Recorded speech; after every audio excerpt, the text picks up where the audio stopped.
sweet friends. Welcome to the Imperfect Success Podcast, the podcast teaching you, a success-driven perfectionist, how to achieve your goals imperfectly. Today, I'm sitting down with Casey Davidson, who is a sobriety coach all about helping high-achieving women drink less and live more. Something we've never talked about on the show is the relationship between high-achieving and alcohol.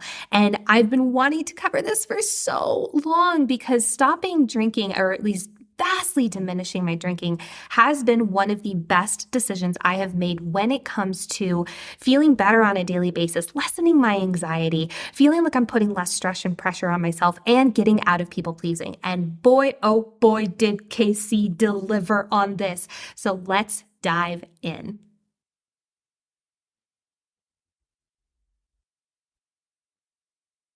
My name is Nicole Holleman. I am a coach for perfectionists, a recovering perfectionist herself, and a striver of imperfect success. One of the things I hear from a lot of people when they talk about getting healthier or wanting to sleep better even or have better habits is, I want to stop drinking as much, especially high achievers, especially women who are in, the corporate world or who are, in situations where drinking is definitely glorified. It can feel terrifying to even lessen drinking for us, which is why having Casey on the show today was the biggest blessing in the entire world. I actually saw her speak at a panel when I went to a big podcasting conference a few weeks ago, and she was talking about collaboration and vulnerability being on podcasts. I was so freaking moved by her that the next day when we randomly sat next to each other at a different panel, I said, "Can I interview you on the show?" And she just absolutely delivered. She's such a delightful person, and she came with bucket facts, y'all. She is so knowledgeable about the alcohol industry, about how lessening or stopping drinking is so beneficial for our mental and physical health. And I'm going to let her take it away and drop some effing facts to you all. Let's dive into this incredible conversation with sobriety coach Casey Davidson. Welcome, Casey, to the podcast. Thank you. I'm so excited to be here. I'm touched. I'm honored with a capital H for you to be here, because hearing you speak at Podcast Movement, I've said this to you about 45,000 times, but the big thing that hit me is just your ability to be incredibly raw and vulnerable. And when we're talking about something as I don't know if this is the right word, but shame-filled as drinking and becoming sober, this has especially in our society, a very shame undertone to it. I couldn't imagine anyone better to be on the show. So speaking of which, what was your journey to becoming sober? Let's just start there. Yeah, absolutely. And one of the things that I'm trying to do with my podcast and the work I do is to sort of lower the barrier of entry to what quitting drinking means, to make it less shame-filled, because At the end of the day, it is truly a health and lifestyle choice in the same way, just to normalize it as someone who decides to become a vegetarian or a vegan, right? You've decided to no longer eat meat because it doesn't work for you. It's something you believe in. It's something you want to shift in your life. And so you go to a dinner party, and if they're serving steak, you have the sides, or you bring your own meal, or you go to a restaurant and you order what works for you. And in that way, deciding not to drink isn't the biggest deal in the world. It doesn't have to define you. And I think that's really important to know.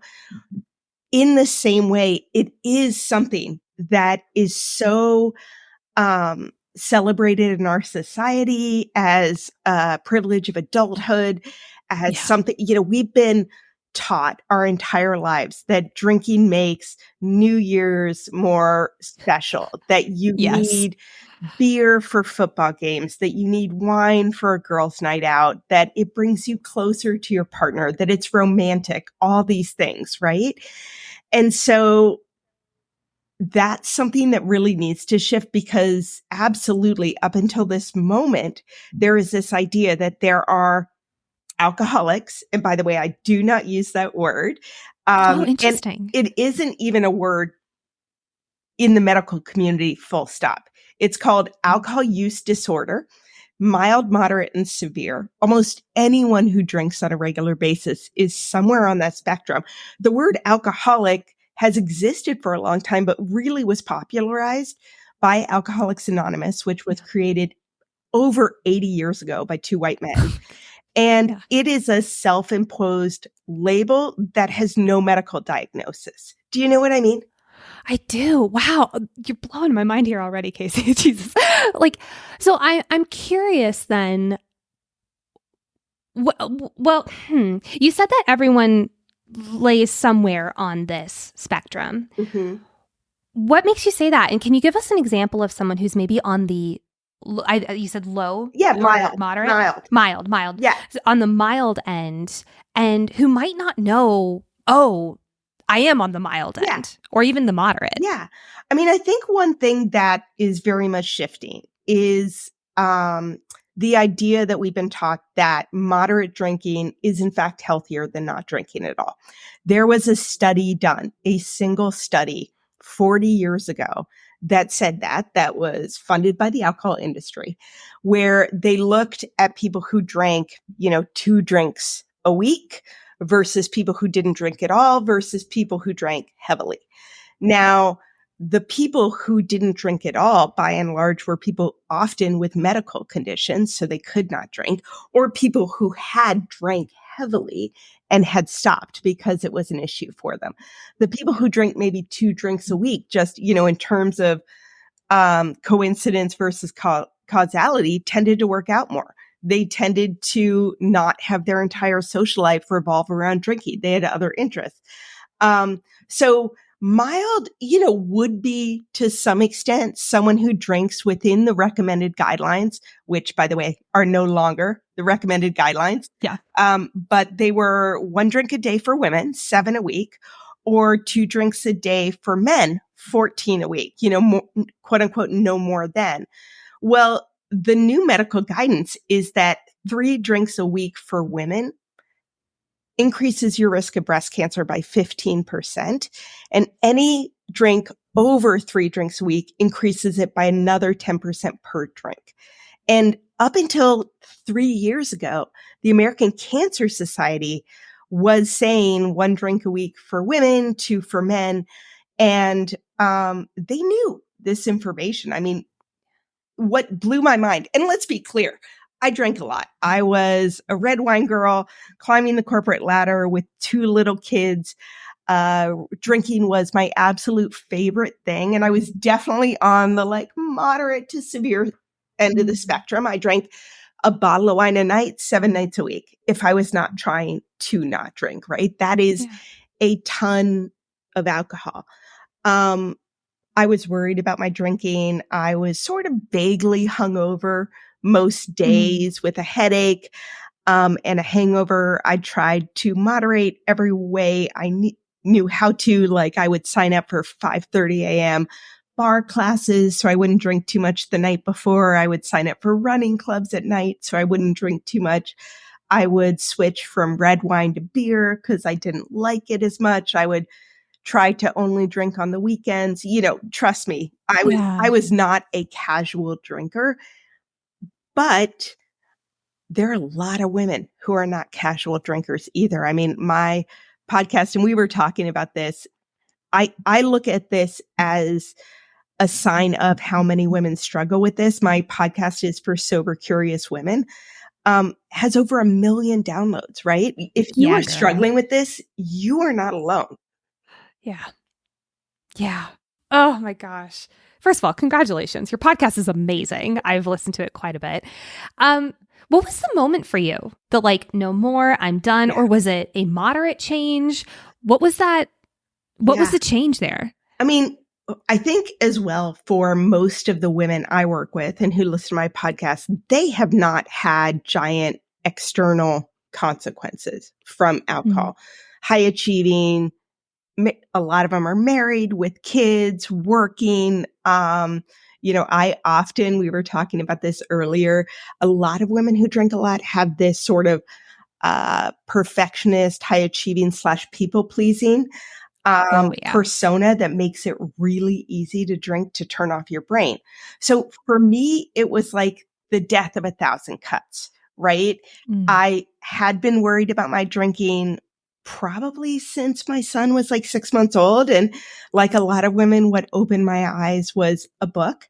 So I bought this book by Carolyn Knapp on my Kindle, read it completely secretively. Like I would read it and then I would open up like 5 other books. So it would be pushed down in my queue in case my husband randomly looked at what I was reading, which is ridiculous. So if you're like, oh, if you're doing this, you might actually be worried about your drinking. But it was called Drinking a Love Story.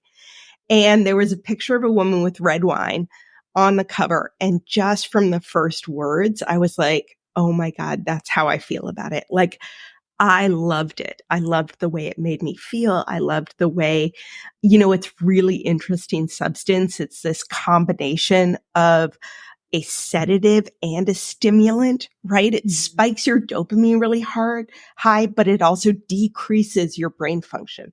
Like, it's so interesting and it enters your bloodstream really, really quickly. Yeah. So it is definitely a drug and it is addictive. Nobody talks about that. It's addictive in the same way that cigarettes are addictive.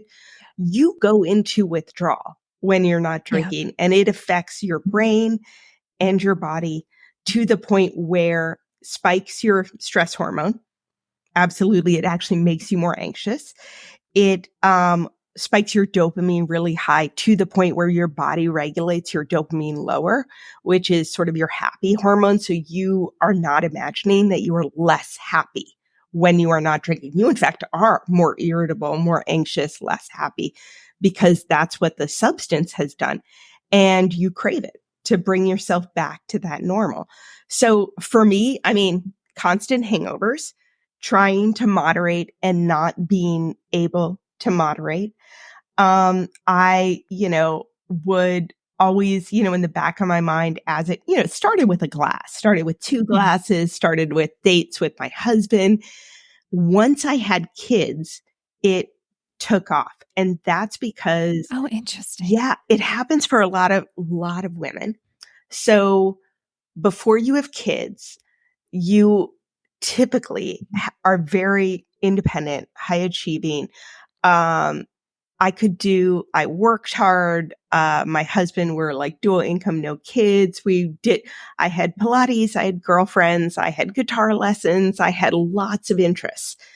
Once I had my son, I went from work to running out of the office at 5:45 to pick him up before daycare closed at 6, to coming home and needing to do food and bed and bath. And babies are humbling. They scream at you, right? You're giving them everything you have and they are just often never satisfied. Like it is a slog that very few people talk about.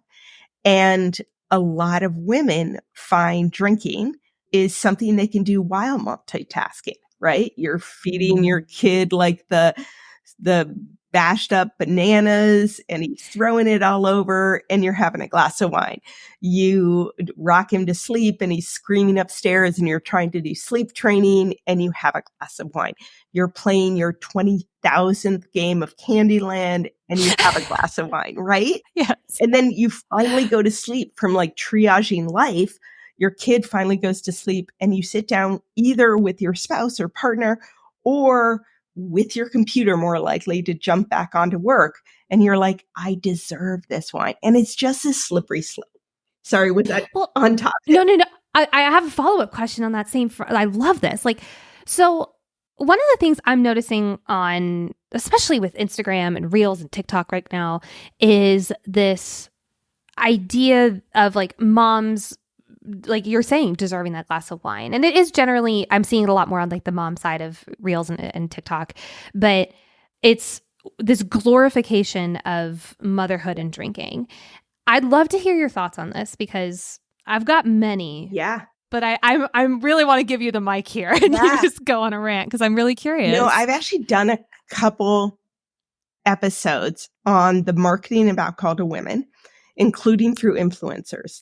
And as part of that, I did a deep dive into influencer culture where there are entire articles about how to pick the right influencer to sell alcohol and how that is a great way to do it. So basically, influencers make jokes about kids' life, how hard it is, right? And they will immediately get clicks, and they're very relatable, and it makes them be every woman. I mean, Trader Joe's for back to school literally had cases and cases of wine when you walk into the store with a sign hanging from the ceiling that says, "Get your back to school supplies here," with like arrows down to the cases of wine. And it's Wow. Molly Sims in particular, not to call someone out, but I'll call her out. Adam. Constantly is posting about, just huge glasses of red wine with 3 kids, how difficult it is. Tropicana did an entire ad campaign, what they hoped was an online viral ad campaign with like 4 celebrities that was having them hide a Tropicana refrigerator in, like, for example, the laundry hamper or the bathroom or the garage to drink, to have your mimosa moment. And people actually, there was enough of a backlash to it to be like, you are promoting parents hiding alcohol to drink, and it's just a thing. So people do it. It's relatable. There's a group on Facebook I saw that was like, Mommy Needs Vodka, had 3 million people in it. I think that lots of people struggle with this, and the way that you justify that this is no big deal is you surround yourself with people who are doing it too. Yeah. Oh, what are your thoughts on it? You had lots of thoughts. Very similar thoughts. It saddens me, and I'm seeing a lot of pushback on it, which makes me really excited. But it does sadden me that it's this idea that life is so hard that you have to numb out. And my personal experience with alcohol when, like college and my early 20s was solely to numb out my anxiety. Mm-hmm. I was a very anxious person, panic attacks on the reg, and that was my way of numbing my emotions. Now, was it probably making my panic attacks worse? Abso-fucking-lutely it was. But it was my quote unquote coping mechanism. And, I grew up in a very no alcohol household. It was rare when my parents drank.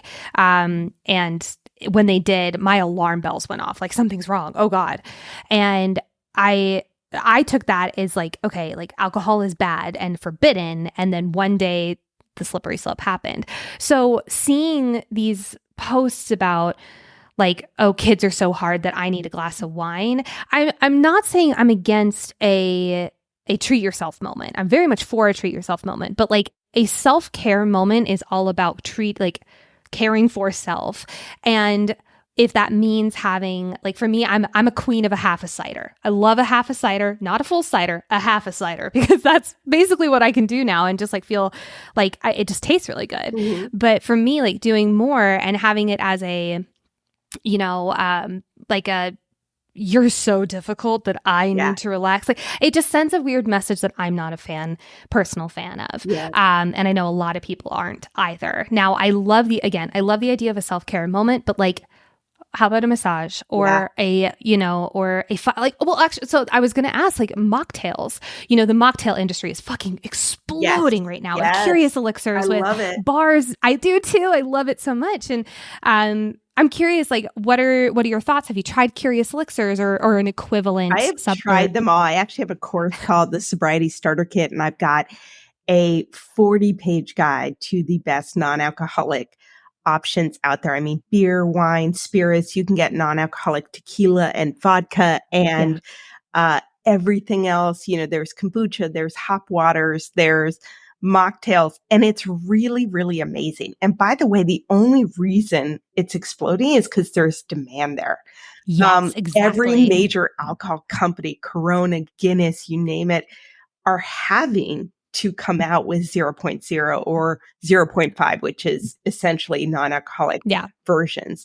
I've tried them all. My absolute favorite is Athletic Brewing Company. I mean, they have nailed the non-alcoholic beer market. And it tastes incredible. There are some really good non-alcoholic spirits, but I was always sort of a sparkling wine. There's Shirley Brut. That's amazing. Groovy is another company. They have a non-alcoholic Prosecco and bubbly rosé. So there is good stuff out there. And the thing that I love to see is that, so the heaviest drinkers are baby boomers. I mean, crazy. Why do you think that is? Out of curiosity. I'll tell you Why do you think that is? So they're baby boomers, then Gen X. I'm a Gen X. Heavy drinkers. Millennials drink less than those two. And then Gen Z drinks significantly less than their parents or grandparents did at the same age. And so what we didn't know back in the day was what alcohol does to your mental health and your physical health. And so literally when I was growing up, there was this idea of the French paradox, and that red wine was healthy for you and it was good for your heart. It was sophisticated. There was cocktail hour with my grandparents. My parents had a bottle of wine on the table every single night. And then there was the giant push of mommy wine culture. And younger generations, one, they know about the mental health implication. I mean, we didn't talk about anxiety and depression and panic attacks, certainly not with my parents. But, when I was growing up, we didn't. We didn't talk about therapy. And they know about the mental health. They also, I think, one of the positive things about social media is, a negative and a positive. Kids and young adults are very, very aware that one negative moment could really impact their lives. And so when I was in college, we were doing keg stands. I was on the women's rugby team, bongs, like all the things. Drinking to pass out was the goal. Yeah, same. These incredible college students now don't think that's attractive, which and they know about the degree to which alcohol is involved in sexual assault. And both men and women are worried about that. So it's really, really helpful. But the highest growth of, populations drinking is high achieving women, like incredible spike in binge drinking. Really? And mothers. During COVID, binge drinking among women went up 41%. Binge drinking among mothers with parents of kids under the age of 5 went up 323%. Holy hell. And they were, now you can have alcohol delivered to your house. But the problem is there is a very real health effect that nobody talks about. So the death rate, not to be a downer, from alcohol-related causes typically increases at 2 to 3% a year. That's general what happens. The year after COVID, it jumped 25%. The death rate, people are dying in their 40s from alcohol-related causes. And these are not people on the street. These are high-achieving women with little kids. We'll get back to the show in just a second, but before we do, I have a quick request. If you've ever gotten any value from the show and you want the show to continue to grow, to continue to address different areas of perfectionism, and to access bigger and more knowledgeable guests, my simple request is for you to leave us a rating and review. If you're listening to us on Apple Podcasts or Spotify, those ratings and reviews do go a long way in attracting more podcasters and bigger guests to the show. Plus, candidly, it's like the biggest hug that you can give to your favorite podcasters. I'd love to see a rating and review from you. And if you're an overachiever, like basically everyone who listens to the show, and you want to take a screenshot of your review after you post it, you can share it to your own social media audience and tag me. I'm at Life Coach Baker. I will literally love you forever and share it with my audience too. So again, if you haven't already, please give us a quick rating and review. It really does help. Alrighty, let's get back to the show. Well, I want to talk about the high achiever nature of this real quick. Why do you think, you mentioned like perfectionists, high achievers, and people pleasers. Why do you think alcohol plays such a significant role? I personally see it very much in like the people pleaser nature. Like I know when I was first starting to, because I cut drinking off like a tether. I just cut it completely for I think 6 months to a year. I can't remember the exact amount of time. It honestly is kind of a blur, but then I brought it back in a very, very decreased way. But I remember when I did cut it off, the biggest thing I was nervous about was going out with my friends and feeling pressured. Yeah. And none of them were actually pressuring me. Yeah. It was like, I told all of them that I was doing this. And they're like, oh, good for you. I should probably do that too. But I was so afraid of feeling like I needed to be a part of the crowd. So I'm curious as to what you think with, especially high achievers and people pleasers. How does alcohol play a role in this society? It definitely does. So I'll talk about myself, but it also relates to the women I work with. So high achieving people pleasers have a very hard time saying no. They typically have unending to-do lists. They have overflowing schedules. They desperately don't want to let their colleagues down, their bosses down. They feel like they can do things better than other people more quickly. But at the same time, how dare you at me? I know, right? How dare you at me like that? I know, me too, right? I always say I'm a recovering people pleaser and an ex-corporate ladder climber. Those are my two things. But boundaries are hard because you don't want to feel like you're a slacker. You don't want people not to like you. And then often, just speaking for myself and women with children who are working, that gets amplified by 100% because there is such pressure to both be kicking ass at work and frigging be the art docent at your kid's school, which I've never done, and go on the field trips. But I see other women who do it and I'm like, how? I mean, trying to get out of work at 4:30 to get to your kid to his t-ball practice while answering emails, jumping back on at night. And you never feel like you measure up. There is absolutely a mommy penalty at work that you try to compensate for. And yet drop your kid off at daycare and he's crying and it's heartbreaking. And, I used to be, my kid was the first one dropped off and the last one picked up. I was a director at a Fortune 500 company and I made a lot of trade-offs with that. So the issue is that typically women go, go, go, go, go. And then, especially if you're a perfectionist, high achieving, you come home and you want to downshift really quickly, right?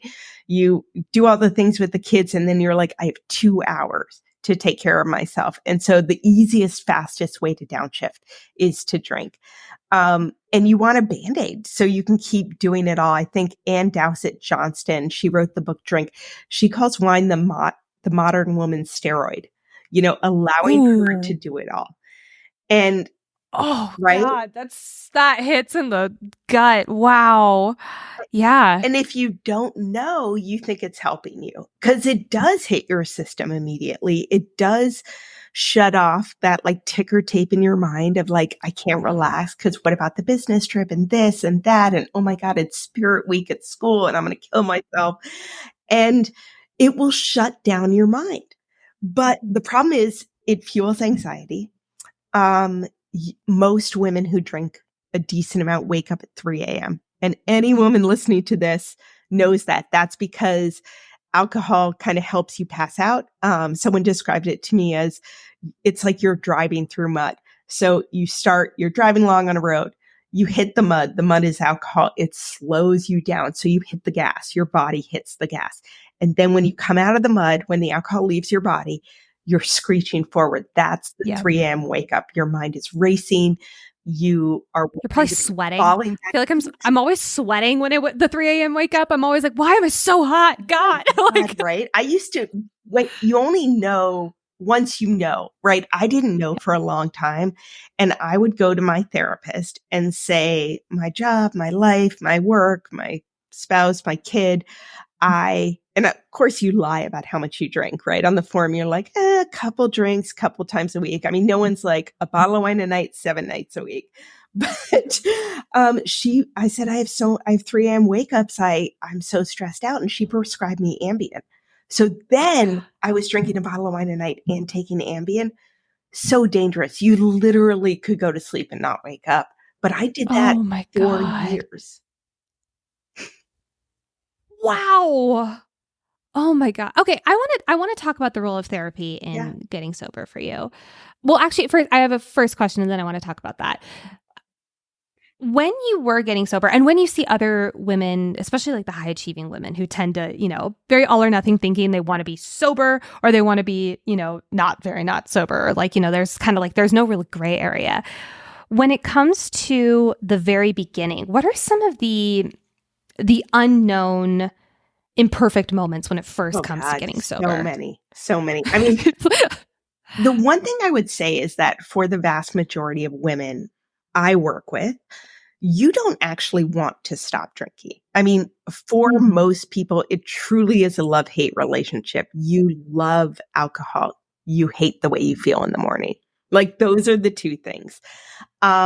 You should stop, but you desperately want to drink, right? You have all these fears about what alcohol does for you. And like you said, if I don't drink, I'll be bored. I'll be boring. I'll be awkward hanging out with my friends. I won't be able That's to a big relax. one.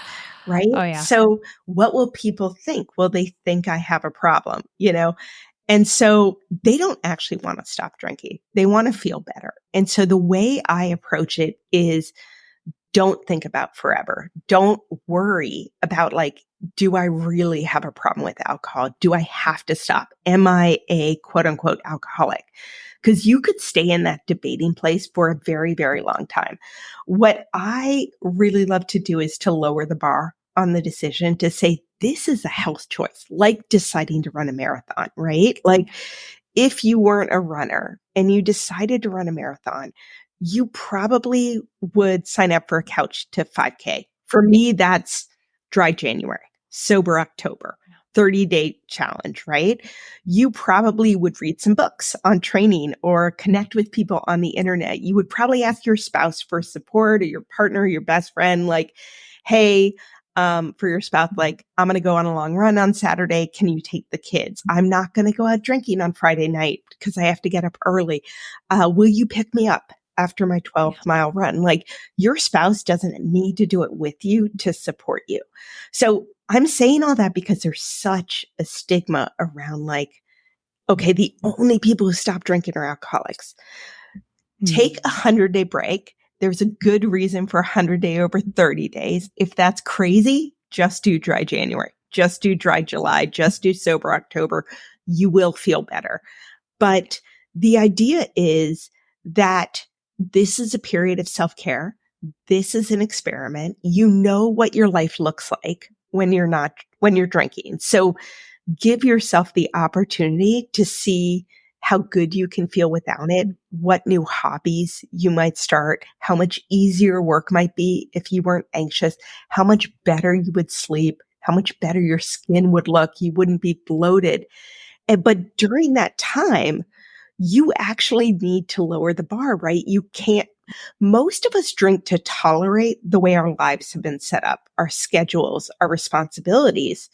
So to stop drinking, you have to be able to decompress throughout the day. You have to set a boundary at work. Like I'm leaving work at 6:00 and I'm not going to check my email in the evening because I'm going to a yoga class, because I'm going to bed at 9:30. I'm not going to bed at midnight after being on the computer so I can work out in the morning. And probably get in a community and get some guidance. That's how I did it. I actually had a sober coach. Oh, wow. And I joined a group, read some books. One of the best ones is Quit Like a Woman by Holly Whitaker. Have you heard of that one? I haven't, but what a great title. I love that. It's a New York Times bestseller. Chrissy Teigen credits it with what helped her stop drinking. It's sort of a feminist manifesto on how women have been taught to drink in order to keep them small and quiet and to settle for less. Oh, right? I love that. Oh my gosh. I love that you mentioned, I just want to pull out this one little thing that you said, and that is basically along the lines of, this is just you being curious. This is just you trying something out. Often us high achievers, us perfectionists, we tend to think, okay, if I make this decision, it's how it is for the rest of my life and I can never change my mind and yada, yada, yada. Where it's like, I love this idea of 30 days, 100 days, just trying it out. And I just think we lessen the pressure on ourselves. Yes. We do that when we do that. It takes so much of the stress and the anxiety out of this is how I have to be Yeah. for the rest of my life, and I need to make sure everyone around me knows that. It's like it feels like to me it's gathering data on what can let's try this out as an experiment. I love that. The other I want to thing go back I would to go do for it. though, I would just say, I just have to say it because I did this for years. Do it as a health and wellness kick. Tell everyone you're doing it. Don't go on a diet. Please. Ooh. If you try, here's what most women do, and I did it, right? I'm going to not drink, so I might as well start working out 7 days a week and finally lose the 20 pounds that I've gained because I've been drinking and get up at 5 a.m., et cetera, et cetera. Huge mistake. Because what alcohol is, in addition to everything else, it is your reward, right? There is a cue that it's a hard day, 5 p.m., dinner out, and then it triggers your craving for alcohol, which is your reward. So sober treats are hugely important in the beginning. You need like a treat every day. What were some of yours, out of curiosity? What were some I of had yours? so many. So pedicures on Friday instead of buying wine and going home. I did start running, but I did not go on a diet. So I bought myself new running shoes. Lattes were huge for me. Sushi takeout on the weekends. Nap. Yum. I would never let myself nap. I would go to the gym because they had childcare. I signed up. And sometimes I would just sit in the steam room or I'd read a novel on their leather chairs and then get like a protein, chocolate, peanut butter, banana smoothie. Yes. Like, this is the time to spend some money and some resources. Because what you have to do is break up with alcohol first. And if you feel deprived, you're going to go back to it, right? You don't know if it's like you're starving, you're only eating salad, or you aren't drinking. Like, either way, you're miserable. Well, and especially if you're drinking, like you were saying, like a bottle of wine a night, like taking that money, for me, it was cocktails and going out. I lived in Chicago and it was the height of the party scene area. So it's like, I took the money that I would be spending until 3 a.m. and taking an Uber blackout drunk home. I took that money and instead put it towards, for me, actually, it's funny. I did end up doing a diet along with it. I did Whole30 with it. But for me, it was putting the money towards food that made me feel really good. And that, I agree with you completely, and I would not recommend that. I do think it worked for me because I had such a I'm fucking done, no more, like, come to Jesus moment. But like I also started at a gym now that I think about it as well. So like I love this idea of taking that money and putting it towards other resources that make you feel good. I saved $550 my first 30 days not drinking. Holy! Over $1,000 in 2 months. And it's incredible what you can do with that. And it's worth it. I mean, you are going to feel better. The other thing I would say is you will, by definition, once you get out of this, you will have more energy. You will feel better. In the beginning, your body is recovering. So you are going to feel really tired. You are in withdrawal and your dopamine levels are suppressed. You're going to be irritated. Last 2 to 3 weeks. After, rest, nap, baths, slow walks, stay away from drama. We talk about building your sober bubble. After that, you're going to be great. You're going to be so much better. So just give yourself a chance to get through the worst part and see how good you feel without it. Oh my God. I have one last question for you before we get into segments, Casey. And that is, in your podcast, you're very open about your experience with therapy, especially at the beginning. What are some other resources for someone who is listening to this conversation and this was like the straw that broke the camel's back? Oh my God, I need to freaking do this. I'm ready to dive in. Other than therapy, or even I'd love for you to expand on the therapy journey, but what else is a resource for people to access? Yeah. I mean, I think a lot of people come in with things that are, there is a reason that drinking works for you in the first place. Yes, it's socially accepted. It's pushed on you everywhere. It's part of your friendships, all that good stuff. It's also addictive. But in addition to that, I always ask women, what is the thing that you don't have to think about when you drink? Can you give some examples as to what people have for me, it answered? was my work. For me, it was like, I don't like my job. I left corporate America to become a coach. But in the beginning, I was like, it is the only way I can stop thinking about my job and stop being stressed about it. For other people, it's their marriage. For some people, it's they have a high needs kid that's really difficult. For other people, it's social anxiety or a toxic relationship with their parents or something else. It can be anything. For some people, they've got a really good, beautiful life, but they just are dissatisfied. They're like, is this all there is? Am I just supposed to put my head down for a decade because I have responsibilities? So in the beginning, what helps me shift your mindset about alcohol, about what it does for you. So by listening to this episode, you're starting to do that. There are incredible books. There's this entire category called Quitlet. That's like chick lit, but it's for women quitting drinking. And Oh my God. I have a guide on my site to the best Quitlet for women. We'll put that in the show notes for people to access. Podcasts are fantastic.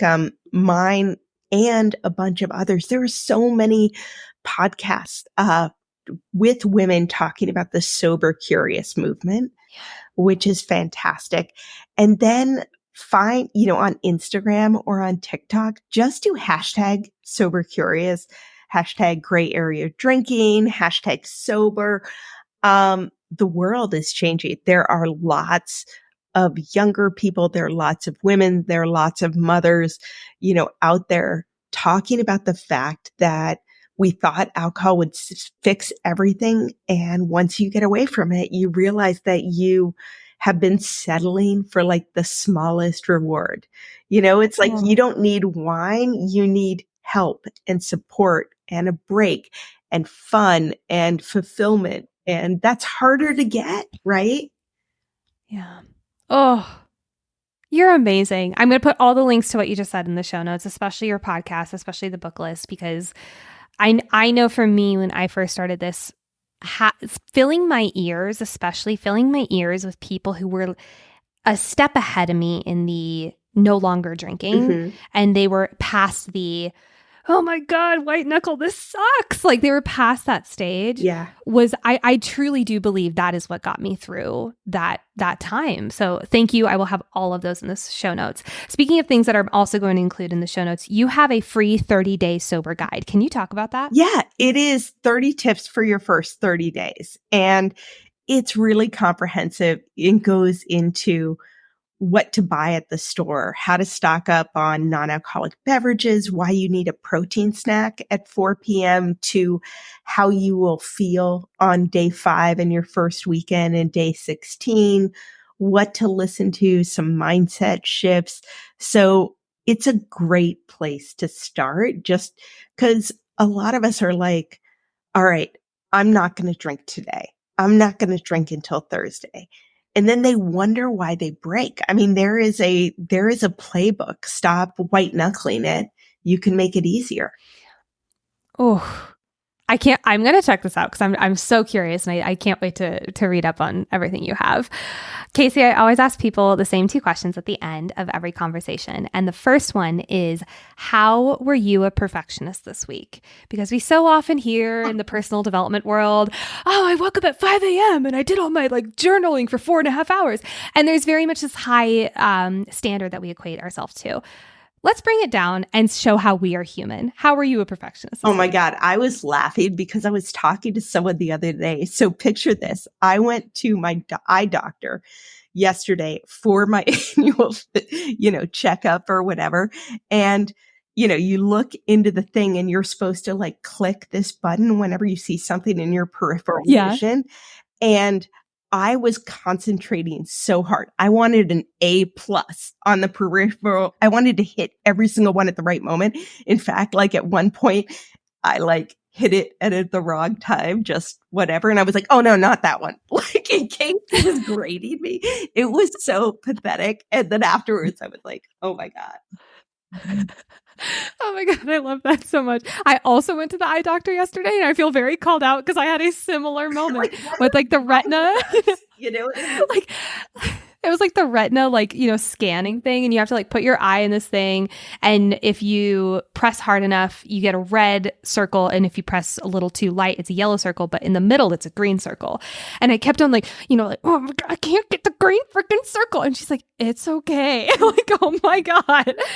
My second question for you, Casey, is what is a goal you're either in the process of achieving or have just achieved that we can celebrate with you? You know, as high achievers, we are not good at celebrating ourselves. Okay, So let's take a moment. tell you, I was hyperventilating. My daughter almost missed her bus because I was trying to take screenshots and text my mom. But a week ago, I was quoted in the New York Times 5 times. I was literally dying. Can you send me the link? I'd love to put it in the show notes also. Oh my gosh. Books you should read if you want to drink less or take a break completely. And I talked about 4 of them. And I was just, the reporter was like, oh, I hope you made it in. And so as I saw the link pop up, I was, us, right? I was, it's going to be okay if I'm not included. It's no big deal. At least I made a connection. And then I opened it and my daughter's died. I was like, oh my God. So that was exciting. God. Yeah, congratulations. That's so cool. Oh my gosh. Yes, please send me the link. I'd love to include in the show notes because I want to read that as well. Casey, you are amazing. You are a gift to us all. I love your podcast. Can you please tell us all the things? Where can people find you? Where can they learn more about you? Yeah, absolutely. So my podcast is called the Hello Someday Podcast for Sober, Curious Women. And my website is Hello Someday Coaching. And you can find me on Instagram at Casey, Casey, M as in McGuire, and then Davidson. So I would love to talk with anyone who's interested. Trust me, you don't have to say, oh my God, I have an alcohol problem. You can just say, I want to reevaluate how alcohol is figuring in my life. It seems to be taking up a lot of mental space. You are such a safe space. Thank you for being that for people. Seriously. I'm love You're that I got so to know nice. you. I love that you're talking about this because it still is like that third rail that no one wants to touch on. Oh yeah. Oh yeah. Thank you. That means a lot. Casey, you're amazing. Thank you for being with us here today. Thank you. I kid you not, everyone. Run to go follow her on Instagram. Listen to her podcast, check out her free 30-day sober guide and all of the reading material. She was so amazing with giving us resource after resource after resource. Everything is in the show notes. And I just thank Casey from the bottom of my heart for having her on today. If you all want to learn more about Casey, go check her out at hellosomedaycoaching.com. She's also on Instagram at Casey M. Davidson. And you all know, like I've said, the links will be in the show notes. Thank you, everyone, for being here today and keep striving for imperfect success. Bye.